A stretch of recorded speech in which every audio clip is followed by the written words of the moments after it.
सलाम आदाब व नमस्कार। आज़ादी की लड़ाई से एक रोचक कहानियाँ को लेकर के मैं आप लोग के बीच आज आ रहा हूँ।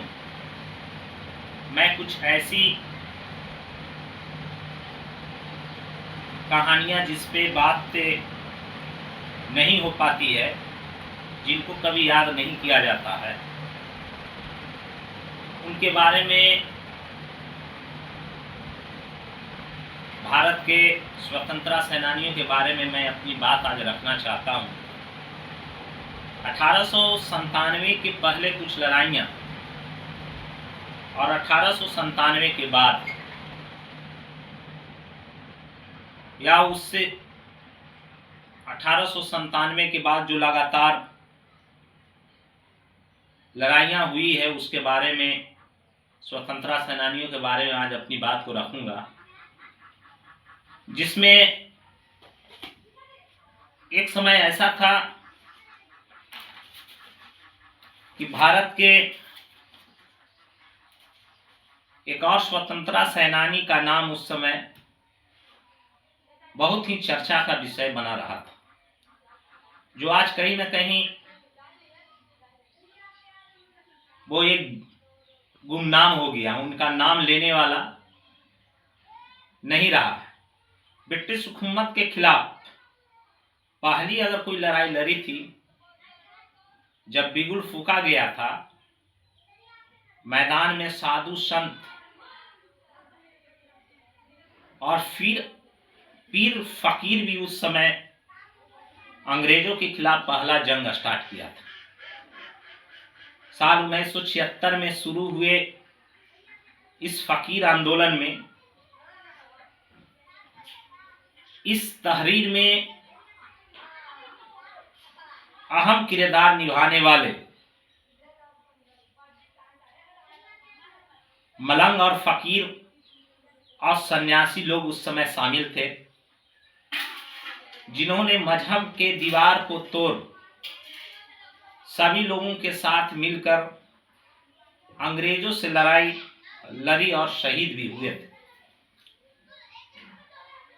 मलंगों ने ही पहली बार गंगा जमुनी तहजीब का एहसास अंग्रेजों को कराया था। उस जंग में फकीर और सन्यासी लोग मिलकर के अंग्रेजों के खिलाफ जंग का आगाज किए थे। इन फकीरों में एक मजनू शाह मलंग, जो हरियाणा सूबे के मेवात में पैदा हुए, मजनू शाह मलंग फकीर समुदाय से आते थे। कानपुर सूबे के गांव मकानपुर शरीफ में मौजूद मदारिया सिलसिले के वानी हजरत सैयद बदरुद्दीन अहमद जिंदा शाह मदार रजी अल्लाह ताला अन्हु से मुरीद भी थे। मजनू शाह मलंग ने अंग्रेजों के खिलाफ जंग का ऐलान किया था, तो उनके ऐलान के बाद उनके मुरीदों ने भी अंग्रेजों के खिलाफ आंदोलन को छेड़ दिया और इनका उस आंदोलन का नाम उन्होंने पागलपंथी का रूप दिया। अंग्रेजों के लिए यह तहरीर सिरदर्द बन गई थी। इसकी वजह भी एक दूसरे से रास्ता तेजी से होना, इसका कोई ठिकाना नहीं होने के कारण, क्योंकि इन लोग फकीर और सन्यासी थे, इन लोग कब कहाँ रहेंगे इनका कोई ठिकाना नहीं होता था, जिसके वजह से अंग्रेजी हुकूमत को इनको तलाश करने में कई तरह के परेशानियां से जूझना पड़ता था। मजनू शाह फकीर ईस्ट इंडिया कंपनी के बारे में मुखालफत करते रहते थे। उन्होंने बंगाल से लेकर सूबे उत्तर प्रदेश तक ब्रिटिश सरकार के खिलाफ इनकलाबी बेदार कारवां चलाया था। 30 साल तक वो अंग्रेजों के लिए खलनायक बने रहते। 30 साल तक उन्होंने अंग्रेजों के खिलाफ लड़ाई लड़ी। सूबे के कानपुर में मौजूद जिंदा शाह मदार के शहजादा नसीर मौलाना सैयद अनवार जाफरी मद्दारी बताते हैं कि मजनू शाह मलंग अंग्रेजों के खिलाफ गुरिल्ला जंग किया करते थे। इन्हें मुजम्मत को मिटाने के लिए ईस्ट इंडिया कंपनी के लेफ्टिनेंट ब्रेन, जो उस समय सबसे ज्यादा ही खतरनाक लेफ्टिनेंट जनरल में नाम गिना जाता था, जो ब्रिटिश हुकूमत जो भारतीयों पर दोहन करने का किसी को प्रभार दिया जाता था, लेफ्टिनेंट ब्रेन उस समय भी बहुत ही नामी और क्रूरता वाले लेफ्टिनेंट जनरल थे। उन्हें ये जिम्मेदारी मिली कि आप स्वतंत्रता सेनानी मजनू शाह फकीर को आप इस आजादी के जंग में कूदे हैं, उन्हें समाप्त कैसे किया जाए, उसकी उनकी जिम्मेदारी मिली थी। ईस्ट इंडिया के सिपाहियों ने 8 दिसंबर 1986 को उन्हें गोली मार दी। 8 दिसंबर 1986 को मजनू शाह फकीर को उन्होंने गोली मारी, जिससे वो घायल हो गए। जख्मी हालत में भी मजनू शाह मलंग फकीर वो किसी भी तरह अंग्रेजों को चकमा दे करके उत्तर प्रदेश के कानपुर के पास मकानपुर पहुंचे, जहां उन्हें मकामी जमींदार मीर सैयद हसन के असलाफ में पन्ना मिला, जो उस समय मकानपुर के बहुत ही नामी जमींदार थे, मीर सैयद हसन असलाफ साहब, जो उन्होंने उस समय उन्हें पन्नाह दी। शदीद जख्मी होने की वजह से 26 जनवरी 1987 को वह अपने मालिक हकीकी से जा मिले और इस दुनिया फानी को अलविदा कर दिया। मजनू शाह मलंग मखानपुर में ही सुपुर्दे खाक किया गया। उनको दफनाने के लिए 2 कब्र खोदी गई। क्या वजह है भाई कि उनको 2 कब्र खोदी गई? कारण था कि मौलाना सैयद फैजुल अनवारी जफारी मदारी बताते हैं कि जिंदा शाह मदार के जो मुरीद दीवानगाह गिरोह से वास्ता रखते थे, उनके बाल बहुत लंबे होते थे। इंतकाल के बाद उन मलंगों को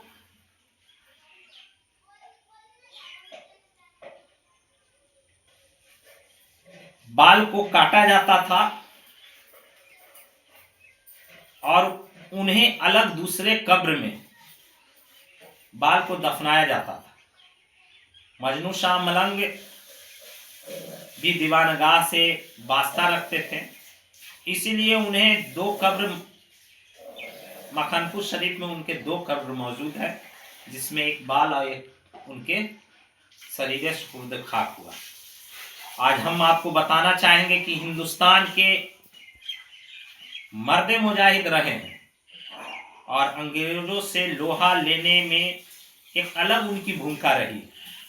मजनू शाह मलंग एक फकीर और सन्यासी थे, फिर भी अंग्रेजों से लड़ने में सबसे बड़ी भूमिका उनका रही।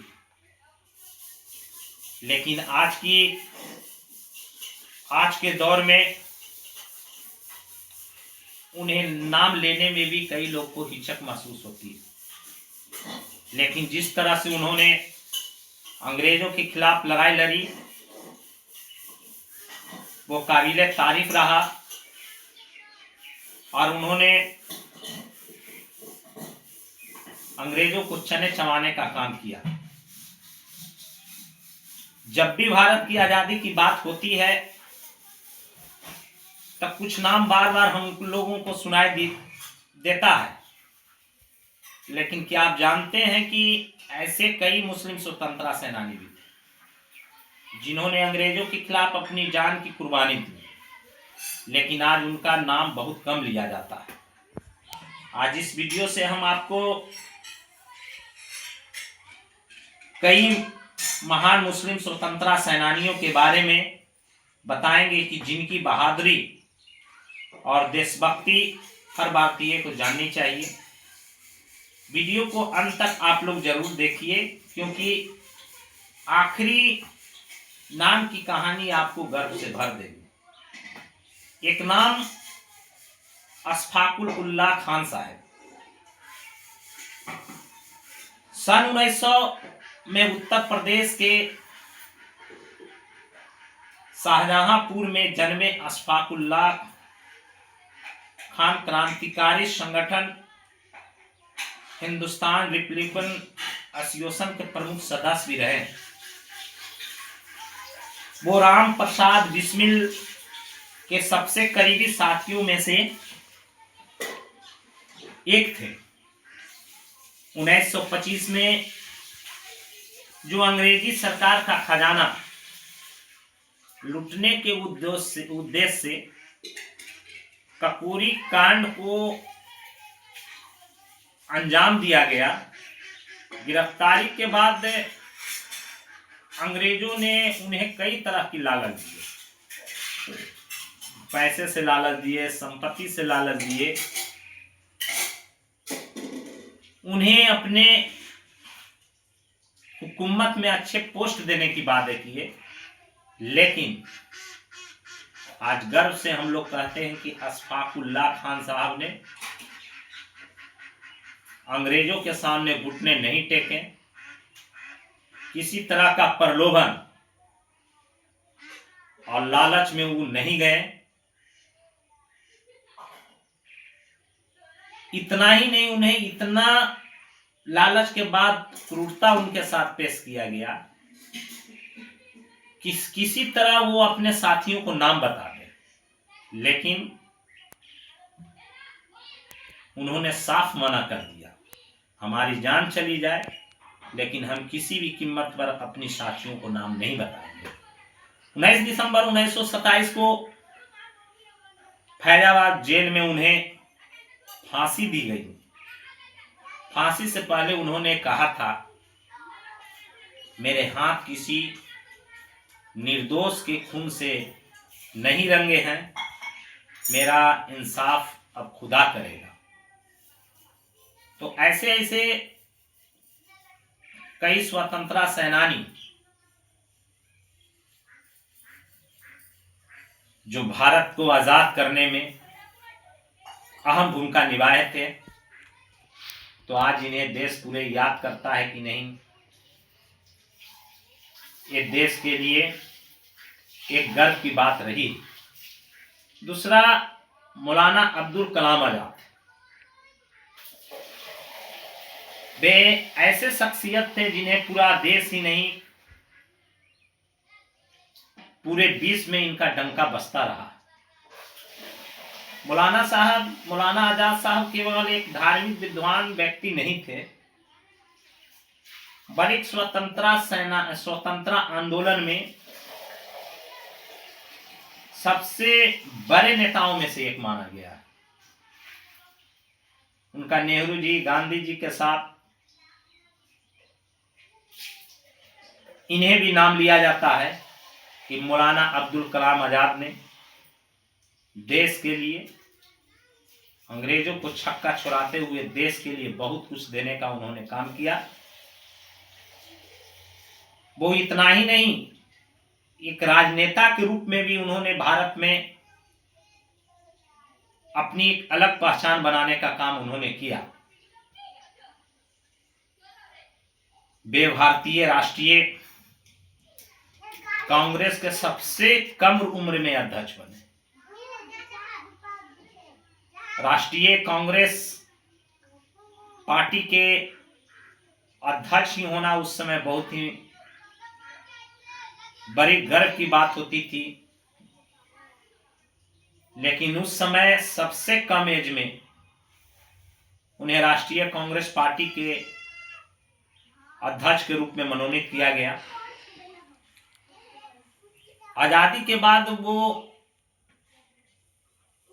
इतने अच्छे शिक्षाविद भी थे, जिसके वजह से उन्हें भारत के पहले शिक्षा मंत्री उन्हें बनाया गया। आजादी होने के बाद शिक्षा मंत्री, सबसे पहला शिक्षा मंत्री मौलाना अब्दुल कलाम आजाद साहब को ही बनाया गया था। उन्होंने शिक्षा के क्षेत्र में कई तरह के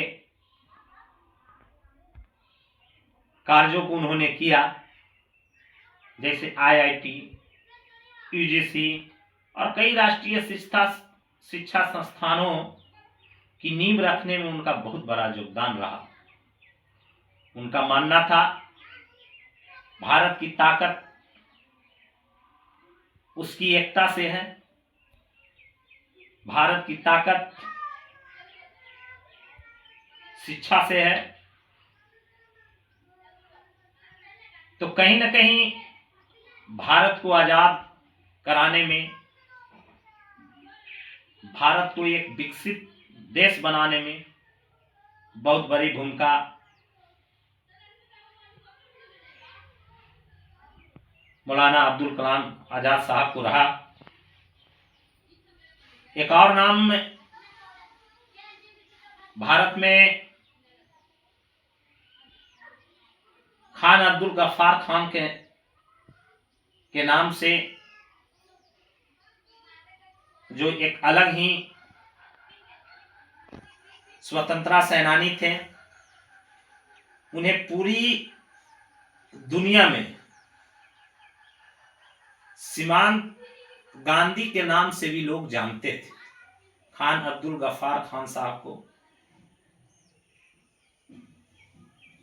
उन्होंने खुदाई खिदमगार आंदोलन शुरू किया था, जिसमें हजारों लोग बिना किसी हथियार के अंग्रेजों का विरोध किया करते थे, जिससे वो गांधी की विचारधारा से भी प्रभावित थे, जो अहिंसा पर उन्होंने विश्वास कर करके इस आंदोलन को आगे बढ़ाने का काम किए।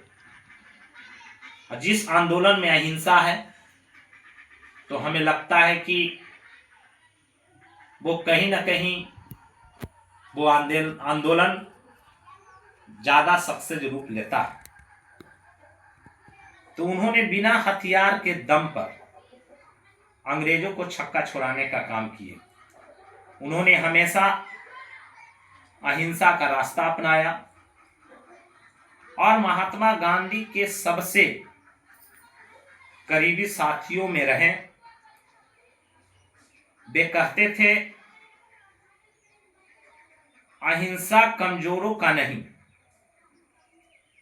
सबसे बहादुर इंसान का हथियार है। उनका कहना था, अहिंसा कमजोरों का नहीं, सबसे बहादुर इंसान का हथियार है। तो कहीं न कहीं वो अलग ढंग से ही आंदोलन की शुरुआत की, और वही अहिंसा के बदौलत उन्हें आज सीमांत गांधी के नाम से भी जाना जाता है। एक और नाम में आता है कि महिला होते हुए बेगम हजरत महल, जो भारत के बहुत ही विख्यात स्वतंत्रता सेनानी के नाम में जाना जाता है। 1897 की क्रांति में बेगम हजरत महल ने लखनऊ में अंग्रेजों के खिलाफ मोर्चा संभाला। उन्होंने अपने बेटे बिरजित कद्र को अवध का शासक भी घोषित किया और स्वयं सेना का नेतृत्व। वो उस समय, जिस समय अंग्रेजों के खिलाफ किसी की बोलने की हिम्मत नहीं होती थी, उस समय बेगम हजरत महल ने लखनऊ में अंग्रेजों के खिलाफ बिगुल फूंकने का काम किया और अपने बेटे को अवध का शासक घोषित कर वो स्वयं सेना का नेतृत्व करने लगे। उन्होंने अंग्रेजों के सामने कभी हार नहीं मानी। आज भी उन्हें 1857 की सबसे बहादुर महिला जो गांव में गिना जाता है, कहीं न कहीं वो महिला सशक्तिकरण के रूप में भी वो उस समय बहादुर महिला के रूप में पूरे देश के स्वतंत्रता सेनानी में उनका नाम लिया जाता है। एक नाम और आता है जो स्वतंत्रता सेनानी में बहुत बड़ी भूमिका निभाए हैं, मौलाना हजरत मोहानी। बहुत कम लोग जानते हैं कि इनकलाब जिंदाबाद का नारा सबसे पहले मौलाना हजरत मोहानी ने दिया था और उस नारे का ही बदौलत लोगों में जोश और खरोश के साथ अंग्रेजों को भारत छोड़ने पर मजबूर किया। वो स्वतंत्रता सेनानी होने के साथ साथ प्रसिद्ध शायर भी थे, जो कई बार उन्होंने शायर के माध्यम से भी सभी लोग को जोश और खरोश से अंग्रेजों के साथ लड़ने का जज्बा पैदा करने का भी काम उनके द्वारा किया जाता रहा। जिस समय वो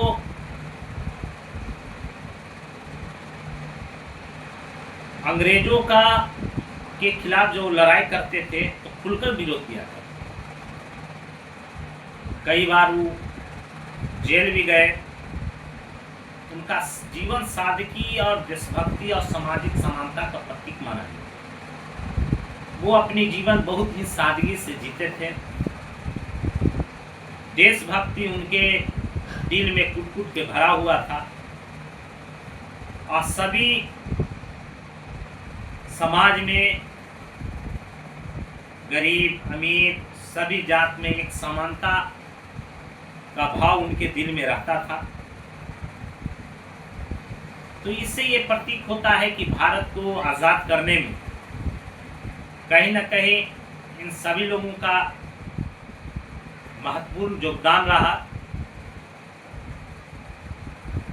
इससे यह साबित हो जाता है कि ये 6 महान हस्तियों ने यह साबित किया है कि भारत की आज़ादी किसी एक धर्म, जाति, क्षेत्र की नहीं बल्कि पूरे देश की साझा लड़ाई थी, संयुक्त लड़ाई थी।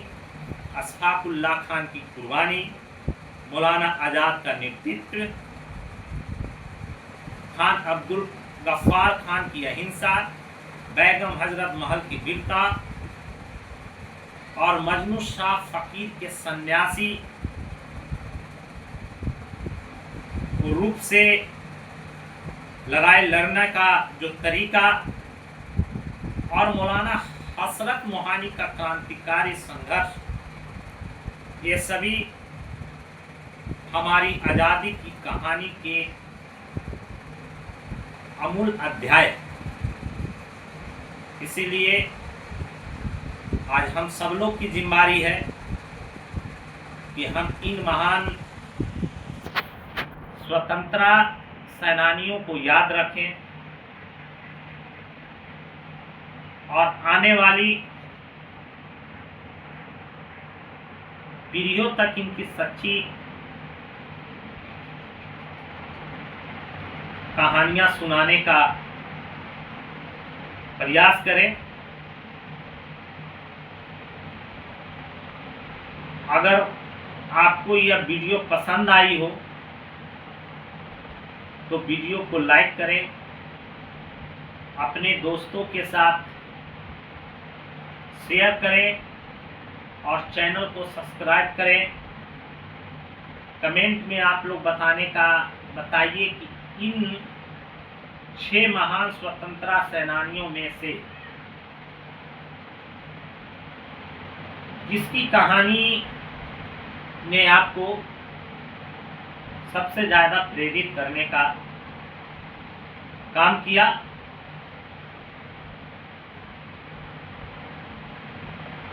आप सभी लोगों को सलाम, आदाब और नमस्कार करते हुए मैं आप सभी लोगों से रिक्वेस्ट करूंगा कि फिर मैं अगले वीडियो में आप सब लोग से मिलूंगा।